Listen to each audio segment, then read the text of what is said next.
اور اب چلتے ہیں سیدی سندی اعلیٰ حضرت علیہ رحمت رب العزت کے ہند کی جانب، جہاں کانپور میں شکیل احمد بھائی کے والد کے انتقال پر نگران کابینہ نے تعزیت کی۔ مدرسۃ المدینہ کے تحت سرپرست اسلامی بھائیوں کے مدنی حلقے میں مدنی پھولوں کا سلسلہ ہوا۔ شخصیات مدنی حلقے میں سائنٹسٹ، ڈاکٹرز، سرکاری عہدیداران اور دیگر شخصیات کو مدنی پھول، اور شعبہ تعلیم کے تحت اسٹوڈنٹس کے مدنی حلقے میں بھی آپ نے شرکت فرماتے ہوئے مدنی پھول ارشاد فرمائے۔ حسن و جمال مصطفیٰ مرحبا صد مرحبا،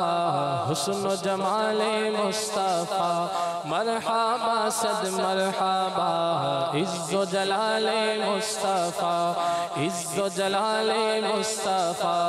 مرحبا صد مرحبا، حسن و جمال مصطفیٰ حسن و جمال مصطفیٰ مرحبا صد مرحبا، عز و جلال مصطفیٰ عز و جلال مصطفیٰ مرحبا صد مرحبا، عز و جلال مصطفیٰ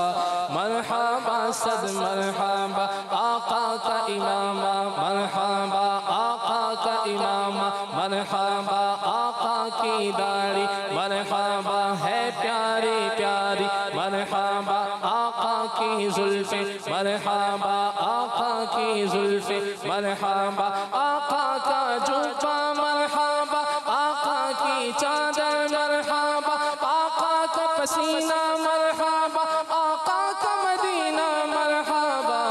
حسن و جلال مصطفیٰ مرحبا صد مرحبا۔ مجھے اس چیز کی بہت خوشی ہے کہ آج دعوت اسلامی کے اور بھی ذمہ دار صاحبان جو ہیں وہ تشریف لائے، اور ہم اس سے بہت ہی متاثر ہیں۔ لگ بھگ ہم سمجھتے ہیں کہ 2-2.5 سال سے دعوت اسلامی والوں کے ہم ان کے قریب آئے۔ آپ آتے ہیں اور ہم لوگوں کو دینیات کی تمام باتیں بتاتے ہیں، اور ہر ایک چیز کا طریقہ بھی بتاتے ہیں، جیسے نماز پڑھنے میں یا روزے رکھنے میں ہم لوگوں کو اس سے بہت فائدہ حاصل ہو رہا ہے، اور میں سمجھتا ہوں یہ بے لوث جس طریقے سے یہ خدمات کا انجام دے رہے ہیں اس سے تو ہم بہت ہی متاثر ہیں، اور مجھے امید ہے کہ انشاءاللہ اس کا اثر جو ہے عوام پہ بہت زیادہ ہوگا۔ بہت ضروری ہے کہ ہم لوگوں کو اپنے گھروں میں بھی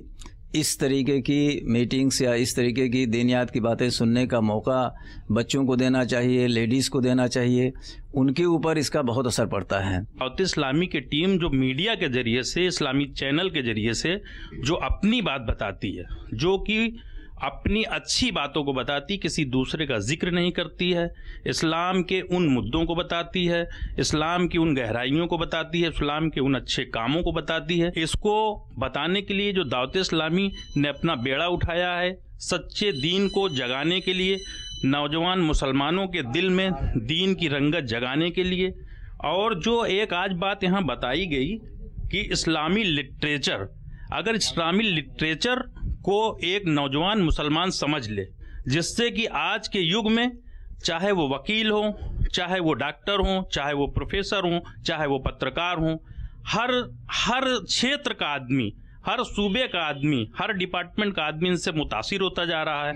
اور ان کی باتوں کو سمجھنے کی کوشش کرتا ہے۔ دعوت اسلامی کی اس سے بہت متاثر ہوا ہوں۔ انشاءاللہ تعالی ہم سب کو اس کے عمل کرنے کی توفیق عطا فرمائے، اور ہمارے بچوں کو، ہمارے جو جنریشن آ رہی ہے اس کو بھی ہم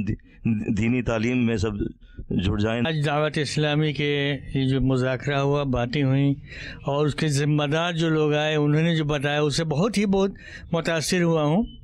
اور جو باتیں بتائی گئیں وہ ہمارے لیے اور ہماری آنے والی قوم کے لیے، اس کے لیے جو باتیں بتائیں ماشاءاللہ بہت اچھی تھیں۔ بس اللہ تعالیٰ سے یہ دعا ہے کہ اللہ ہم لوگوں کو دین ایمان پہ اٹھائے، دین ایمان پہ قائم رکھے، اور ہماری اولادیں جو ہماری امانت ہیں وہ بھی دین ایمان پہ قائم رکھ کر رہیں، تاکہ وہ ہمارے لیے کچھ بھیج سکیں۔ دعوت اسلامی کا مقصد بہت اچھا ہے، اور وہ لوگوں کو اور ان کی اولادوں کو بھی کوشش کرتا ہے کہ وہ لوگ بھی آئیں۔ تو میں بھی اپنی اولاد کے لیے کوشش کروں گا، ان کے لیے دعا ہوگی کہ وہ بھی دعوت اسلامی سے جڑیں، دین ایمان پہ قائم رکھیں، اور ہماری بھلائی ہو۔ سے طرف روزے کا نور اس سمت منبر کی بہار، اسی طرف روزے کا نور اس سمت منبر کی بہار، بیچ میں جنت کی پیاری پیاری پیاری واہ واہ، صدقے اس انعام کے قربان اس اکرام کے، صدقے اس انعام کے قربان اس اکرام کے، ہو رہی ہے دونوں عالم میں تمہاری واہ واہ، خامائے قدرت کا حسن دستکاری واہ واہ، خامائے قدرت کا حسن دستکاری